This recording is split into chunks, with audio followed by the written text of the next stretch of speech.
Sup guys, and welcome back to part 3 of ranking every single Fromsoft boss. At this point it's 31 to 45, and yeah, let's just jump right in.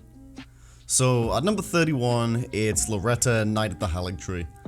Let's get the one not great thing out of the way first. This is a reused boss, technically. You do fight her in, I think, Carrier Manor. And I think she's a little toned down there, I can't remember, I think the second phase is, I think she has less moves in the second phase, I think. I don't fucking know. But either way, I like Loretta. Loretta's a fun boss. She's very engaging. She's very fair for an Elden Ring boss as well. There's no weird elements of bullshit, you know? There's no ridiculous delays or never-ending combos. She feels like she could be in just about any FromSoft game, and she'd probably work. Like, I could see her in Dark Souls 3, who knows? But, yeah, I don't really have too much to say about Loretta other than I just like her. Oh, and actually, I will say, I really do like her weapon. I haven't used it too much because I never really go with a magic build, but it's got the sexy moveset on the halberd. It's got the cool moveset instead of just the basic halberd moveset. And it's really fun to whoop this thing out. So yeah, that's Loretta. So at number 32, it's Godfrey the Grafted. Now let's get the one tiny little thing out the way. He does have the whirlwind, which is basically unreactable up close. That's kind of annoying, but it doesn't do that much damage, so I'm willing to look past it. Outside of that, Godric's just a really solid boss.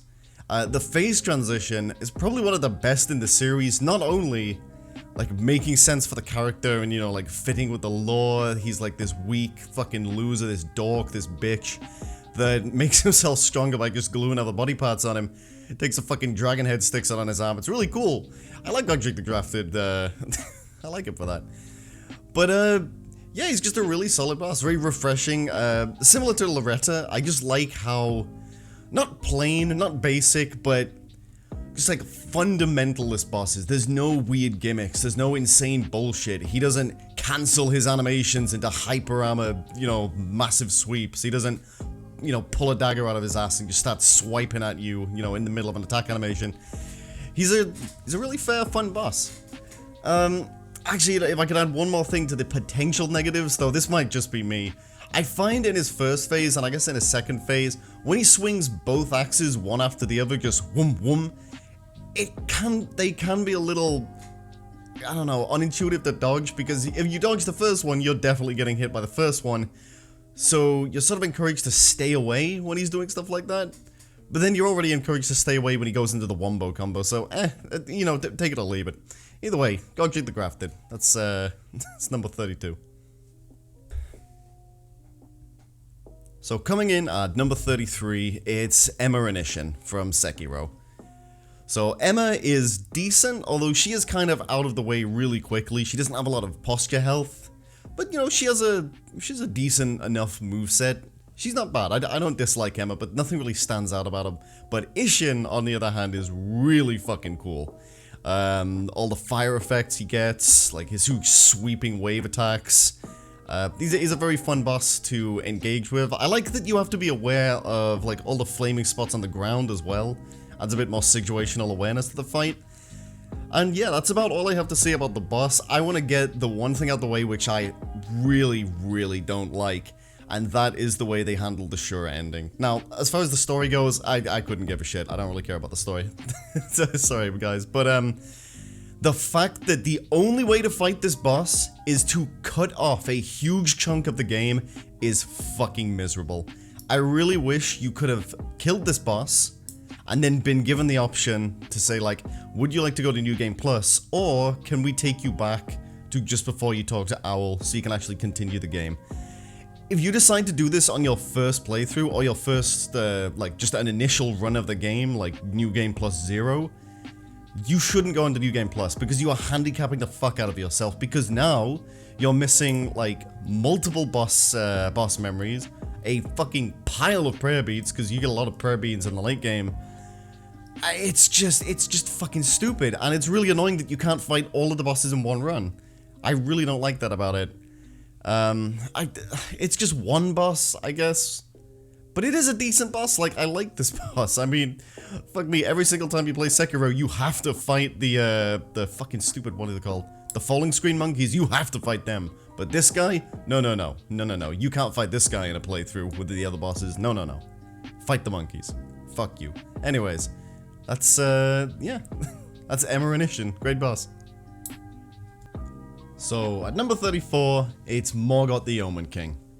So, Morgott is probably one of the bosses who's definitely risen through the ranks compared to how I felt about him when I first fought him. When I first fought him, I'd put him quite a bit lower. I think he'd end up in like the 50s or the 60s. But after getting used to fighting him, really getting into the flow of fighting Morgott, I've started to like him a lot more. I can see a lot of what makes him great. And he really is a good boss when you get in the flow of the things. I think my big issue with him at first was he just seems to get stuck in these obnoxious loops of like a 20-hit combo that will just end in him disengaging. Like, he'll go apeshit and then he'll just jump away. It's like, well, how do I punish that? What the fuck am I meant to do? I was also not really a fan of how some of his animations work. He'll have a huge, like, charged slam that's just followed by an immediate slash. It doesn't look like he should be able to do it, but he can. But when he's not doing that, he's really, really good. So it was sort of hard to place him on the list. But I think 34 is reasonable. I mean, he's in the top 50. Like, he's still really good. But yeah, Morgott the Omen King, I love his phase 2 as well. I think he gets some really cool attacks in the phase 2, like the exploding blood blade, like the rain of knives. Well, actually, no, rain of knives is in phase 1 as well, but yeah, it's still a cool move, whatever. But yeah, I think that's all I can say about Morgott the Omen King. And, yeah, let's move on to the next one. At number 35, another Dark Souls 2 boss, it's Solon. So, Solon is a lot of fun. I think Solon's a really well done boss, especially in Dark Souls 2. Especially in Dark Souls 2. He has a lot of great attacks that can punish you. I love his like, charging swipe. It's, like, once you get the timing down, it's so fun to dodge. And you do need to get the timing down, or he will fuck you over so bad. He's also a boss in Dark Souls 2 where I genuinely feel like I need to find opportunities to heal. I felt like a lot of bosses in Dark Souls 2, just move away from them, like, I don't know, let's say like the Rotten. Do I ever need to worry about healing against the Rotten? Just roll away, you'll be fine. I think the only reason Solon isn't higher is he is somewhat basic, especially compared to Fume Knight, who you saw earlier on the list. I mean, he doesn't have a phase 2, he doesn't really have the most diverse moveset. It's pretty much just slashes and stabs with a slam. He does have one projectile, but he never uses it for some reason. Like, I've only seen it like once or twice, ever fighting him. And, you know what? Fuck me. The stab hitbox, inexcusable. And the slam, the jumping slam is also inexcusably bad hitbox. Oh, and the one last thing which I fucking despise, I don't think anyone likes or defends, the run back. What the fuck were they thinking? Why? Why put this run back here? I think this run back wins the award for the ugliest run back as well. If you've seen Iron Passage, you know what I mean. Why does it look like such shit? It doesn't even make sense. Why are there fucking fire lizards in there? It's awful. But outside of that, if I'm willing to ignore that, I love Solon, he's fucking great. So let's move on to the next one. So at number 36, it's the Bell Gargoyles from Dark Souls 1. Probably the first major difficulty spike you're gonna face in any playthrough at Dark Souls 1 if you were a new player. I remember my first time fighting these guys, they just kicked the shit out of me. They can feel overwhelming at times, but for the most part they're pretty manageable. The second one doesn't really do much other than breathe fire. It's got half its health, so you're not faced with just like 2 full health enemies, especially at this point in the game where your Estus probably isn't healing that much, and assuming you've been kindling, you can only really have about 10. Or 15, I can't even remember, I don't really kindle the bonfires that often. But the Bell Gargoyles are a solid fight. I also really like the tail cut. I think it's one of my favorite tail cuts in the game, even if I don't use the weapon that often. It's nice that it's there.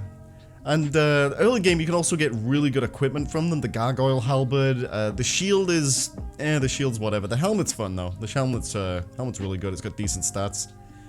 But yeah, the Bell Gargoyles, they fit well. They work well at this point in the game, and I really like them. So there's 36. So at number 37, it's Udex Gundyr from Dark Souls 3.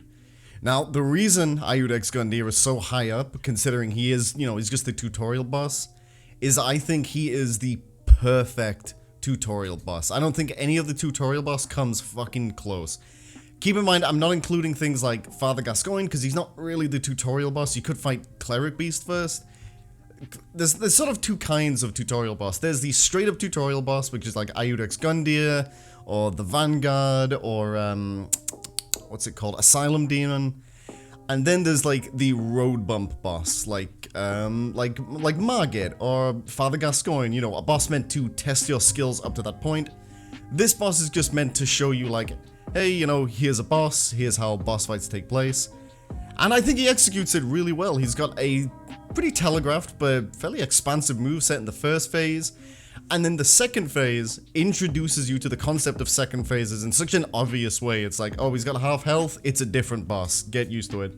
So when it comes to a straight up tutorial boss, like, Udex kind of just does everything right. He's not too easy, but he's not too hard. Obviously, veteran players aren't going to have any trouble. I'm not to brag or anything, but I don't really die to Udex Gundyr anymore. But I've seen first-time players fight this boss, and watching them learn him, it's just fun. He's just a really cool boss. So yeah, that's Udex Gundyr. So next up at number 38, it's Alana the Squalid Queen from Dark Souls 2. So, Alana's a relatively well-done multi-target boss fight, considering she has the summons. And there is admittedly a bit of variance, like the skeletons don't really pose much of a threat, but Velstadt has a shit ton of health and will just constantly run you down. But the reason she works as a multi-target boss fight is she doesn't really have that many aggressive options. She'll teleport away every now and then, she'll shoot dark orbs at you, delayed explosions, she has an AoE. And it sort of gives you the opportunity to try and fight the enemies with her still in view. Yeah, it just works. I mean, there's not a crazy amount you can say about her. Oh, you know what? There is one thing you can say. She can actually summon the pigs from Majula, and they're literally just the pigs from Majula, like the little tiny baby pigs. So if you get real lucky, you'll get to see the pigs. But for the most part, you will be seeing skeletons and Velstadt, like, non-stop. And hey, you know what? We'll get the Velstadt when we get to Velstadt, and then you can find out my true feelings on Velstadt. But for now, Alana the Squalid Queen. So next up is True Corrupted Monk from Sekiro. I think True Corrupted Monk is a really well done boss, just for how satisfying it is to land all the parries. She has sweeps, she has thrusts, which is always welcomed. I really like the arena as well. I think the arena is a great place to fight at and really fits with the sort of like aesthetic of the boss. The second phase, I feel like it's been patched or it's been changed or something, because you used to be able to skip it by jumping on the trees. I haven't been able to do it recently. I don't know what the fuck's going on there. But it's still a good boss, even with the phase 2 left in. The third phase is just really fun though. I think it's a really well done boss. There aren't really any major faults with the boss. I can't think of anything that stands out as like, oh, this is why she's lower. She's just another example of, I like this boss, but I like the bosses above it better, so that's why it's lower. But yeah, that's True Corrupted Monk. Really all I could say about this little fella. At number 40, another Dark Souls 3 boss, it's Dancer of the Boreal Valley. So, a couple of the things I really like about the Dance of the Boreal Valley, number one is the ability to fight it early. And it's not just that you can fight it early, but fighting it early unlocks a pretty significant portion of the game, which you can just access however you want. In fact, if you really want to, you can kill the Twin Princes as your first ever boss. Well, not first ever boss, but first main boss. Your first boss that gives you the ashes for the what do you call it, for the filing. Yeah, so it really opens up quite a lot of the game, and if you do choose to fight it early, like, it will fucking decimate you. This thing will almost one-shot you with everything. It probably will one-shot you with most things if you're, you're running like a magic build, or you just haven't leveled a lot. It's a really cool little option they added, and I'm glad it's there. As far as the actual fight goes, specifically Phase 2 I think is fucking brilliant. I love dodging through its moves. It really feels like a dance of just like dodging and getting hits in, no pun intended with the whole dance thing. But it works so good. It just works so fucking well. If I had one complaint, I feel like it's a little too passive in Phase 1. there are pretty significant portions where it's just wandering around in circles, and you're given the option, like, do I attack it and hope it doesn't, like, you know, pull out a move? God forbid I'm using a heavy weapon. Or do I wait for it to attack and then get a hit? And that can, that can feel a little shitty. But outside of that, it's a pretty good boss. I really do like the Dancer of the Boreal Valley, and yeah, let's move on. So at number 41, it is Great Shinobi Owl. So the only reason he's not higher should be pretty obvious. It's because there is an upgraded fucking Mega Wumbo version of him later in the game, who I've already talked about on the list, that being, you know, Father Owl or whatever he's called. But that said, Great Shinobi Owl, still a great boss. Still really fun, really engaging. One little standout thing in Phase 2 is that fucking dickhead move he has. His, like, weird fake out where he pretends he's like, oh, I've fallen and I can't get up. Psych, bitch! And he just absolutely goes apeshit. And he really does work as, like, this asshole character. He has the little bombs that block healing. Just a massive fuck you. He has poison clouds. He throws out smoke bombs, which don't do any damage, but just piss you off. He's a really well executed boss. He really works as this, just massive dickhead. But yeah, Great Shinobi Owl. He deserves to be at number 41. He's real good. Let's move on to the next one. At 42, it's Aldrich, Devourer of Gods.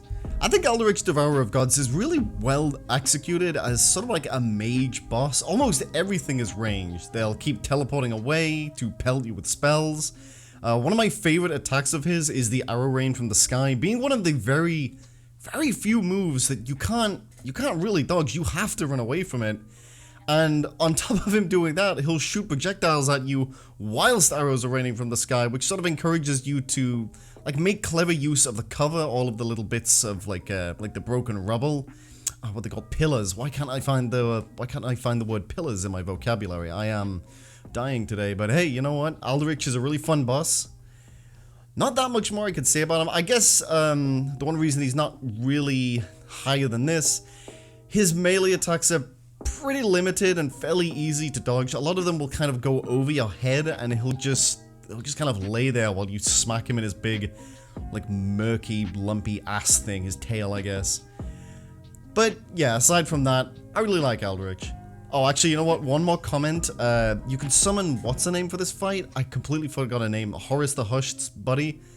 And every time I do that, she will just stand there and take like 50 life hunt scythes to the face and fuck up the boss fight. I hate it when she does that.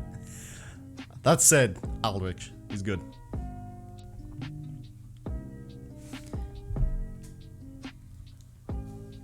So next up at 43, it's Godfrey and Horrorlu. So the reason this boss isn't higher is pretty simple. I think Godfrey, the First Elden Lord, is incredibly well designed.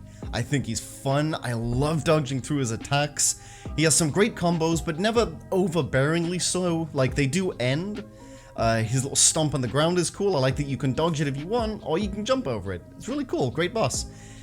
I think Horrorlu is not great.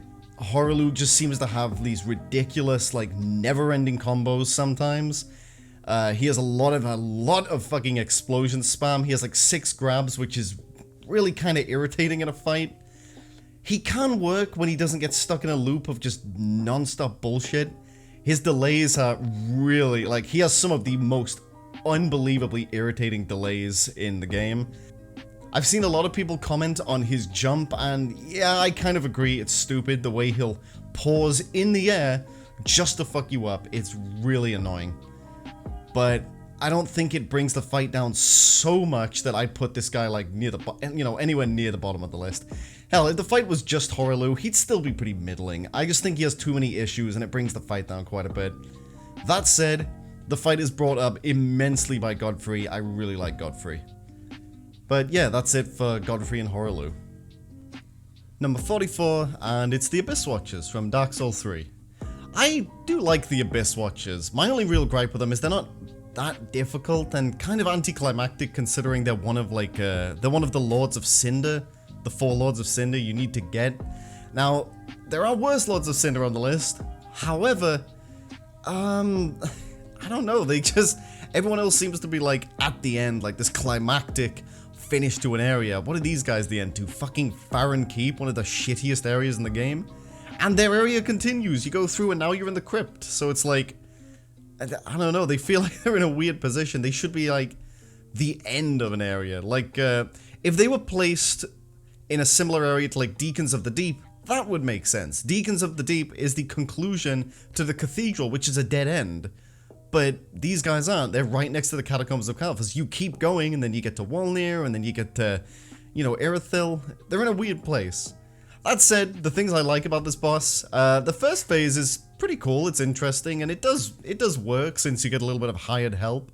I really like that aspect when the glowing-eyed one comes out. He starts kicking the shit out of the boss for you. You can backstab them, which is kind of annoying. The second phase is really fun, though. I really like the second phase. I love their attacks, the flame trails. It looks cool. I guess brings them at least on par with some of the other Lords of Cinder. That said, I do like the Abyss Watchers, and I think that's where I'll end it for them. So yeah. And finally, at number 45, it's Lady Butterfly. I think Lady Butterfly is just a fun, solid boss. Now, she did used to have a pretty significant cheese method, which would have had her way down the list on first impression. However, they did patch that, and now she's really good. I think one of my favorite things about Lady Butterfly is the way you're able to use the shurikens that you have. Whenever she's up in the air, if you hit her at the right time, you will fuck her over. You'll knock her down. This gives her less opportunity to attack. It lets you net more damage. She really rewards pressure, and she puts a lot of pressure on as well. Now, the one pretty minor gripe, I'm not really a fan of the Snapseed thing. I like that you can use Snapseeds to get rid of the illusions. The problem is, at this point of the game, you're probably only gonna have like 3 or 4 Snapseeds, and if you're dying to her a lot, and you run out of Snapseeds, tough shit, you don't have any Snapseeds, and now she just has this ultimate massive fucking wombo combo mega attack where she just floods you with butterflies in the second phase. That can be kind of annoying to deal with, but even with that, I still think Lady Butterfly is a lot of fun. So, yeah, I think that's where we're going to end off this video for now. In the next part, we're going to be 46 to, I can't do maths, 50. No, oh my god, I'm so fucking stupid. No, 46 to 60, there we go. There you go, I did the maths in my head. I graduated from the learning school, and I'm very clever. But yeah, I'll catch you guys next time. Thank you for watching. Feel free to let me know what you think in the comments, if you agree or disagree with anyone on the list. And for now, peace out.